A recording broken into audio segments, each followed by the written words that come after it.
बिस्मिल्लाहिर्रहमानिर्रहीम अस्सलाम वालेकुम। आप पाकिस्तान डेली न्यूज़ देख रहे हो। मेरा नाम है अब्दुल रहमान नाज़िन। आज 3 मार्च है। तैयबा राजा जी, आपको सबको पता है कि वो रिलीज़ हो गई थी जेल से कुछ दिन पहले, और उनका एक इंटरव्यू जी शाया हुआ है जिसमें उन्होंने एक बड़ा खौफनाक इंकशाफ किया है कि जिन दिनों उनको अभी पकड़ा ही गया था, तो उस उन्हीं दिनों में जो है जब ये चीज़ वायरल हुई थी कि जी जो लड़कियां पकड़ी गई हैं, पीटीआई वर्कर्स और लेडीज़ को पकड़ा गया, उनके साथ जेल में कोई ज़्यादती की गई है।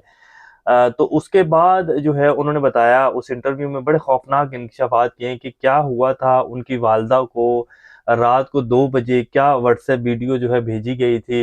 वो आपके सामने रखेंगे। सहाफ़ी असद तूर के हवाले से हामिद मीर साहब क्या कहते हैं, और आज उनको जो है मज़ीद 2 रोज़ा जिस्मानी रिमांड के ऊपर भेज दिया गया असद तूर को।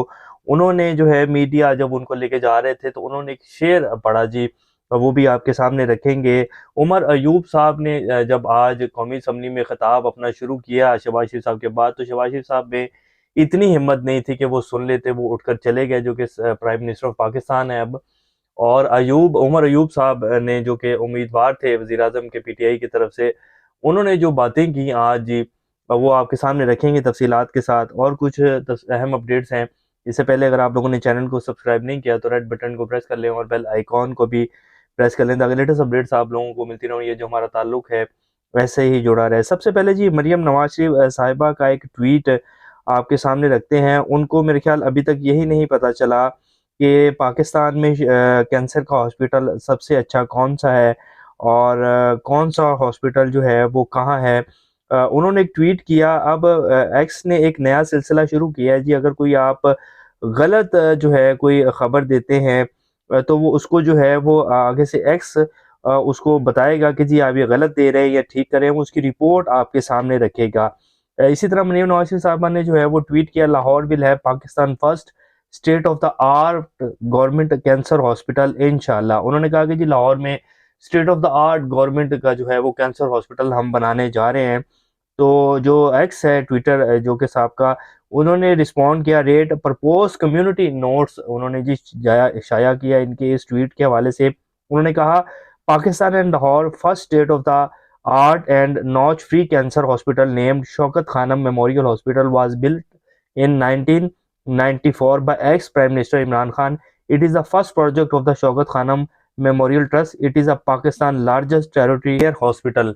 तो ये उन्होंने ट्वीट किया। मरियम नवाज शरीफ साहिबा जो हैं शायद उनको पता नहीं था। अब जी असद तूर के हवाले से आज उनका मजीद 2 रोज़ा जिस्मानी रिमांड देकर जो है उनको एफआईए के हवाले कर दिया गया। पहले 5 रोज़ा जिस्मानी रिमांड दिया गया था। इसी तरह इमरान रियाज खान साहब जो हैं, जब उनको एक मुकदमे में ज़मानत मिली तो दूसरे में जो है उनको सामने आ गया कि जो उनको उसमें गिरफ्तार कर लिया गया, और जज साहब ने 5 रोज़ा जिस्मानी रिमांड दे दिया। असद तूर साहब जो है ये भी एक ज़बरदस्त जर्नलिस्ट हैं जी। इनकी कुछ चीज़ों के ऊपर हमें इख्तलाफ था शुरू में, जब ये बहुत ज़्यादा काजी फ़ाइज़ साहब की साइड लेते थे, जब वो अभी चीफ जस्टिस बनने वाले थे, और फिर जब उनके ऊपर केस हुआ था, और ये उनकी जो अहलिया है सरीना ईसा, उनके साथ ही अक्सर डॉक्यूमेंट्स पकड़ कर जो है वो सुप्रीम कोर्ट में दाखिल होते थे जब उनके खिलाफ एक रेफरेंस आया था इमरान खान साहब के दौर में, तो ये बड़ी उनकी साइड लेते थे। और फिर जब ये इन्होंने फैसला दिया काजी साहब ने, तो फिर उन्होंने उनकी खुल के तनकीद की। उन्होंने कहा कि हम तो बहुत गलत समझ रहे हैं। इनके ब्लॉग मौजूद हैं काजी साहब के हवाले से, और इन्होंने कहा कि जी हमें तो काजी साहब जो हैं बड़ी अलग लगते थे, और हम समझते थे कि ये बंदा जो है ये पाकिस्तान में आइन के लिए जो है खड़ा हो जाएगा, और ये जो एक कुछ अदारों की पाकिस्तान में, आप कह लेंगे, आप सबको पता है कि जी कौन क्या कर रहा है पाकिस्तान में, और किसकी कितनी इंटरफेरेंस है पाकिस्तान के सारे निज़ाम में, तो सबके सामने डटकर खड़े हो जाएंगे। लेकिन ये तो बिल्कुल ही उल्टे साबित हुए, और इन्होंने तो नज़रिया ज़रूरत को ज़िंदा किया, और इन्होंने तो बिल्कुल ही बेड़ा गर्क करके रख दिया। और फिर उन्होंने जिस दिन उनको पहले दिन गिरफ्तार किया गया, तो उन्होंने कहा कि जी काजी साहब आपका शुक्रिया। अब आज जब उनको ले जाया जा रहा था तो उन्होंने कहा, जब भी इस शहर की तारीख वफा लिखेगी, मेरा मातम इस चुपचाप फिजा में होगा, मेरा नोहा इन्हीं गलियों की हवा लिखेगी।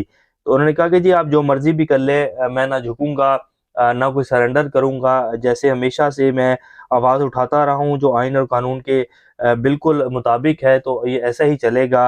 ये जिस तरह की मर्जी आप हथकंडे आजमा लें, इससे कोई फ़र्क नहीं पड़ेगा। हामिद मीर साहब ने भी कहा कि जी ये जो पाकिस्तान में इस टाइम सहाफ़ियों के लेके किया जा रहा है, ये मत करें, और इस तरह के हथकंडे आजमाने से कोई फ़ायदा नहीं होगा, बल्कि आप लोग अपना काम करें, और आप लोग अपनी परफॉर्मेंस से ज़ाहिर करें कि जी आप लोग पाकिस्तान की बेहतरी के लिए आए हैं, और ये इस तरह के हथकंडे आजमाने से और इस तरह की हरकतें करने से कोई फ़ायदा नहीं होगा। एक बहादुर और दिलेर सहाफ़ी का मुकाबला इन कमज़ोर रियासती इदारों से है जिनका वाहिद हथियार जनरल ज़ियाउल हक की तरह सिर्फ़ और सिर्फ़ झूठ है। फिर आज आमिर मीर साहब ने कल सॉरी एक ब्लॉग किया उन्होंने पाकिस्तान की सहाफ़त के बारे में, और जो उन्होंने कहा था कि 160 के करीब लोगों सहाफ़ियों की फ़हरिस्तें तैयार हैं, और हामिद मीर साहब को भी जो है ये पैगाम भेजा गया कि अगर आप खामोश नहीं हुए तो फिर आपको भी जो है वो अरेस्ट कर लिया जाएगा, नोटिस भेजा गया। तो फिर मैंने उसके ऊपर उन्होंने कहा कि मैंने कहा था कि जी आओ गिरफ्तार करो, और ये जो अब आप हुकूमत के कंधे के ऊपर रखे, जो नई बनने वाली हुकूमत है इसके कंधे के ऊपर रखकर बंदूक चलाना चाह रहे हो, खुलकर सामने आओ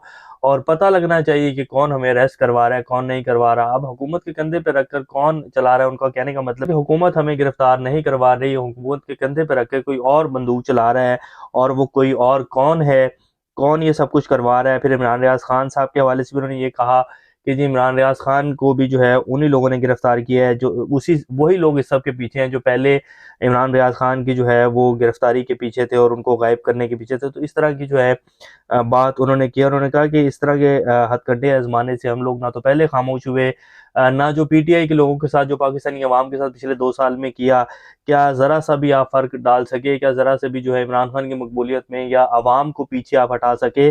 तो जैसे पहले कोई फ़र्क नहीं पड़ा, आगे भी कोई फ़र्क नहीं पड़ेगा, आप लोगों को ही जो है अपना किबला दुरुस्त करना पड़ेगा। अब आ जाते हैं कि जी उमर अयूब खान साहब ने जो आज बात की है उसमें कौमी असम्बली में, और नवाज शरीफ साहब ने जो शहबाज शरीफ साहब के साथ किया, उन्होंने बेसिकली शहबाज शरीफ साहब को बता दिया। अब आप खुद अंदाज़ा लगाएंगे जो आज नवाज शरीफ ने शहबाज शरीफ साहब के साथ किया है, शहबाज शरीफ साहब को अपने घर की हमायत हासिल नहीं, और नवाज शरीफ साहब ने आज अपना हाथ झटका उनसे, उनको हाथ नहीं मिलाया, तमाम मीडिया ने उसको देखा। वो अलग बात है कि पाकिस्तान के मेन स्ट्रीम मीडिया चैनल्स जो हैं उन्होंने नहीं चलाया, लेकिन सोशल मीडिया के ऊपर तो चला, और हमने भी आपके सामने वो वीडियो रखी। तो जब शहबाज शरीफ साहब को अपने घर की हमायत हासिल नहीं है, तो फिर शहबाज शरीफ साहब कैसे इस मुल्क को इस दलदल से निकालेंगे, ये बिल्कुल भी नहीं हो सकेगा। और फिर इनके अपने सेनेटर जो अभी भी सेनेटर हैं वो कहते हैं कि जी शहबाज शरीफ साहब का काम नहीं है पाकिस्तान को सारी सूरत हाल से निकालने का, ये वही बंदा कर सकता है जिसके साथ अवामी मैंडेट है और जिसको अवाम की हमायत हासिल है। उमर अयूब साहब ने जी आज तमाम वाक़यात का जिक्र किया और उन्होंने बड़ी धुआंधार जो है स्पीच की। पाकिस्तान तहरीक इंसाफ के रहनुमा उमर अयूब का कहना था कि मेरे कायद इमरान खान को बतौर सियासी कैदी गिरफ्तार कर रखा है। 9 मई को हमारे मासूम लोगों को गोलियां मारकर शहीद कर दिया गया। हम मुतालबा करते हैं कि गैर जानिबदारी इंक्वायरी होनी चाहिए। तहरीक इंसाफ 9 मई के वाक़यात के ज़िम्मेदार नहीं है। इस दिन हमारे मासूम लोगों को गोलियां मारकर शहीद किया गया। पंजाब और खैबर पख्तूनख्वा की गैर आइनी निगरान हुकूमत ने हमारे 10,000 अफराद को गिरफ्तार किया। निगरान हुकूमत ने जो किया इस पर आर्टिकल 6 लगना चाहिए, और हम मुतालबा करते हैं कि 9 मई के वाक़यात की गैर जानिबदार इंक्वायरी होनी चाहिए। उमर अयूब ने अपना खिताब जारी रखते हुए कहा कि सरकारी टीवी ऐवान से मेरा खिताब लाइव नहीं दिखा रहा, स्पीकर कौमी असम्बली मेरा खिताब लाइव दिखाने की रूलिंग दें। इस पर इसी वक्त इजलास की सदारत करने वाले डिप्टी स्पीकर ने कहा कि सरकारी टीवी पर इस वक्त कमर्शियल चल रहे हैं, पीटीवी आपकी तकरीर लाइव दिखाएगा। लेकिन जब उन्होंने उमर अयूब साहब ने पहले तकरीर अपनी शुरू की तो उनकी तकरीर नहीं दिखाई जा रही थी। ये तो जब उन्होंने नोटिस लिया और ऐवान में जो है शोर मचने लगा तो जो है फिर वो दोबारा से उनकी तकरीर जो है नशर की गई, वरना फ़ौरन जो है वो तकरीर को हटा दिया गया था और नहीं दिखाई जा रही थी। उमर अयूब ने अपनी बात जारी रखते हुए कहा कि हम पर शल बरसाए गए जिन पर लिखा था कि बराह रास्त ना फायर किए जाए। इनका मसला बानी पीटीआई से ज़ाती दुश्मनी है। पख्तून रवायतों के बरक्स हमारे घरों में चादर चारदीवारी का तकद्दुस पामाल हुआ। मेरे घर पर 17 बार पुलिस ने रेड किया। मेरे 16 साल के बेटे को 2 बार गिरफ्तार करने की कोशिश की गई। हाई कोर्ट ने तौहीन अदालत में डीसी को सजा सुनाई। उन्होंने कहा कि पीटीआई कारकुनान को दौरान कैद बदतरीन तशद्दुद का निशाना बनाएगा। कारकुनान पर तशद्दुद करके पीटीआई छोड़ने पर मजबूर किया गया। मुल्क की 65% आबादी 45 साल से कम उम्र है। नौजवानों ने अपना अहले खाना को बदतरीन तशद्दुद का निशाना बनते देखा है। उनका कहना था कि वज़ीर-ए-आज़म पहले मुल्क में कानून की बालादस्ती की बात करें। 3 नवंबर 2022 को होने वाले साने का जिम्मेदार शहबाज शरीफ है। वज़ीराबाद हमले में पीटीआई का एक कारकुन शहीद हुआ। वज़ीराबाद हमले में बानी पीटीआई इमरान खान समेत मुतअद्दिद कारकुनान जख्मी हुए थे। वज़ीराबाद हमले में 3 शूटर इस्तेमाल हुए थे। बताया जाए बानी पीटीआई पर हमला करने वाले किधर हैं? खदशा है बानी पीटीआई पर हमला करने वाले को मकसूद चपड़ासी की तरह खामोश ना कर दिया जाए। तो ये उन्होंने एक लंबी तकरीर की जी, और धुआंधार तकरीर थी। और जो शहबाज शरीफ साहब की तकरीर थी वो तो आपने सुन ही ली होगी, वही पुरानी जो वो हमेशा से करते रहे हैं, वही पुराने दावे जो कि सिर्फ दावे ही हैं, इनके अलावा कुछ नहीं है। तो ये जिस तरह की अब जी ओपोजिशन है, फिर शेर अफजल मरबा साहब को आप देख लीजिए, वीडियो आपकी स्क्रीन के ऊपर चली है, बड़ी तकड़ी ओपोजिशन है जी। पीटीआई इनको सांस नहीं लेने देगी, इनको काम करना पड़ेगा शहबाज शरीफ साहब को, और अगर ये काम नहीं करेंगे तो ये हुकूमत नहीं चल पाएगी। अगर ये जिस तरह की वारदातें ये डाल रहे हैं और सिर्फ जैसे शहबाज शरीफ साहब को जो है अपने घर की हमायत हासिल नहीं है, तो फिर तो बड़ा मुश्किल हो जाएगा। ये हुकूमत चलने नहीं वाली, और जो इसको चलाने वाले हैं, जो इनको आगे धकेल रहे हैं कि नहीं नहीं तुम चलाओ, हम तुम्हारे साथ हैं, वो लगता है पाकिस्तान को मजीद तबाही की तरफ धकेल रहे हैं। अब आ जाते हैं कि जी जो इनकी तैयबा राजा ने जो इंकशाफ किया, उन्होंने कल रात जो है वो एक इंटरव्यू देते हुए कहा कि जिन दिनों हमें अभी अरेस्ट ही किया गया था, तो एक रात को मेरी वालदा को व्हाट्सएप के ऊपर जो एक वीडियो सेंड की गई, जिसमें जो है 4 से 5 पुलिस अफसरान जो थे वो एक खातून के साथ ज्यादती कर रहे थे। तो उसके बाद जो है वो वीडियो मेरी वालदा को सेंड की गई। उसके बाद ये मैसेज नीचे लिखा गया कि ये तुम्हारी बेटी तैयबा राजा है। तो उसके बाद जो है मेरी वालदा की जो हालत हुई और जो कुछ फिर हमें सहना पड़ा है, तो ये उन्होंने इंकशाफ किया है। तो जी ये किस हद तक जो है गिरे में, वो किसने वीडियो सेंड की होगी जी, और कौन हो सकता है जो ये वीडियो सेंड कर सकता है। फिर जो उस टाइम ये बात सारी निकली थी, वो इन्हीं चीज़ों को देखकर जो है वो सारा निकला था सब कुछ, कि जी ज्यादती की जा रही है, लेकिन बाद में जो है फिर वो दिखाया गया कि नहीं जी ऐसा कुछ नहीं हुआ। तो बेसिकली वो दिखाया तो ये जा रहा था कि आप लोग बाज आ जाएं, आप लोग पीछे हट जाएं, वरना ऐसे भी हो सकता है, वरना ये भी हो सकता है।